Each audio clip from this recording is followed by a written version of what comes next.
ईशा ईशान की बात सुनकर भावुक हो जाती है। तो वहीं सभी को कोई भी सपोर्ट नहीं कर रहा होगा, लेकिन बाद में जो गाँव वाली स्टूडेंट होगी वो सभी मिलकर ग्रुप बनाएंगे। तो वहीं विनू ईशा से बदला लेने के लिए करेगा बहुत बड़ी प्लानिंग।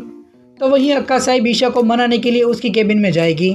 तो चलिए देखते हैं इस वीडियो में। लेकिन इससे पहले अगर आपने अभी तक हमारी चैनल को सब्सक्राइब नहीं किया है तो पहले आप सब्सक्राइब कर लीजिए। जहाँ पर ईशान ईशा को कह रहा होगा कि हमारे एक दूसरे के साथ रिश्ता क्या है, कि आप मुझे प्राउड फील कर रही है। तभी ईशा कहेगी कि टीचर के रिश्ते से और गुण सूत्र से भी हम दोनों जुड़े हुए हैं। कोई माने या ना माने, लेकिन माँ बाप के गुण बच्चों में आ ही जाते हैं। तभी ईशान उसे फिर से हट करेगा और कहेगा कि आप बार बार रिश्ता जोड़ने की कोशिश क्यों कर रही है। तो ईशा ईशान की इस बात को इग्नोर करके थैंक यू बोलकर वहाँ से चली जाती है। दूसरी तरफ सभी गणेश चतुर्थी की तैयारी के लिए सभी स्टूडेंट को तैयार कर रही होगी, लेकिन सभी की इस बात से सहमत नहीं होंगे। तो सभी खुद से कह रही होगी कि मुझे तो लगा था कि कोई आइडिया देंगे, लेकिन यहाँ पर तो सभी लोग एटीट्यूड दिखाकर चले जा रहे हैं।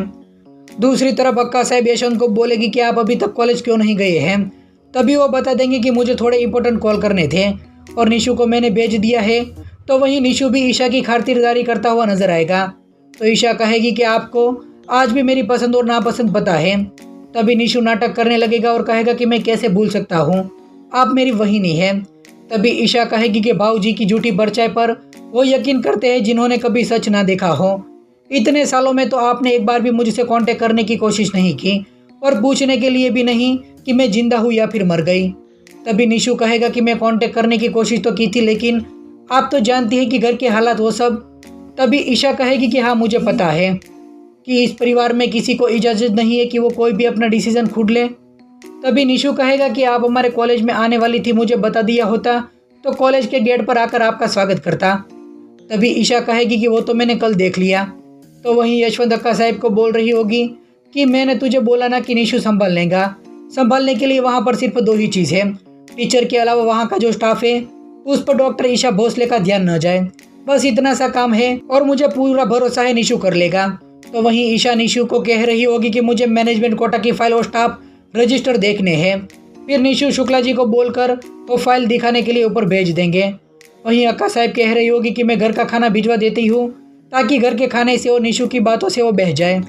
तभी यशवंत कहेगा कि जितना मैं उसे जानता हूँ इसे तो कुछ भी नहीं होगा, लेकिन मैं तुम्हें कोशिश करने से नहीं रोक रहा हूँ।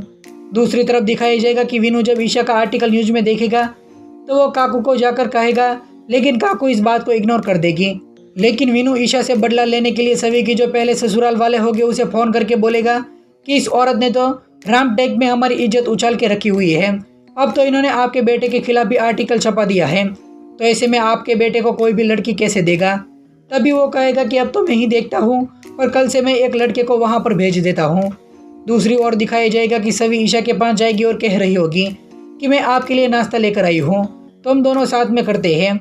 लेकिन ईशा कहेगी कि मुझे अभी थोड़ा काम है, इसलिए तो अकेले कर ले, मैं बाद में कर लूँगी। फिर सभी उसकी जो गैंग बनाई होगी उसका नाम भी ईशा को बताती है।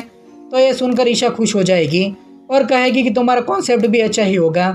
उस वक्त वहाँ पर अक्का साहिब आ जाएगी और कहेगी कि तुम कैसी हो। तभी ईशा कहेगी कि मैं तो ठीक हूँ। उस वक्त सभी कहेगी कि मैं बाद में आती हूँ, लेकिन ईशा उसे कहेगी कि तू कहाँ पर जा रही है और तू यहीं पर बैठ। फिर सुरेखा को ईशा कहेगी कि आप फिर अक्का साहिब को ईशा कहेगी कि आपने यहाँ पर आने की वजह नहीं बताई। तभी अक्का साहिब मन ही मन कहने लगेगी कि वजह खुद ही पूछ रही है कि वजह क्या है। फिर कहेगी कि तुम यहाँ पर आई हो तो मुझे भी यहाँ पर आना ही पड़ा। शांतनु अगर होता तो वो तुम्हारी खातिरदारी करता, लेकिन वो यहाँ पर नहीं है, तो मैंने सोचा कि मैं ही आज जाकर पूछ लूँ कि तुम्हें यहाँ पर कोई परेशानी तो नहीं है ना। फिर उसे ताना मारेगी कि तुम्हें पता है कि तुम्हारी इस सरनेम आज भी तुम्हारे नाम के पीछे लगती है। लेकिन ईशा उसका भी जवाब दे देगी कि मुझे इस सरनेम की वजह से आज भी लोगों की बातें सुननी पड़ती है। तो दोस्तों आने वाले एपिसोड में अक्का साहिब सभी को हॉस्टल में कमरा दिलवाएगी और ईशा का दिल जीतने की पूरी कोशिश करती हुई नजर आएगी। तो फ्रेंड्स, आप आने वाले एपिसोड को देखने के लिए कितने ज़्यादा एक्साइटेड हैं आप हमें कमेंट करके ज़रूर बताइए।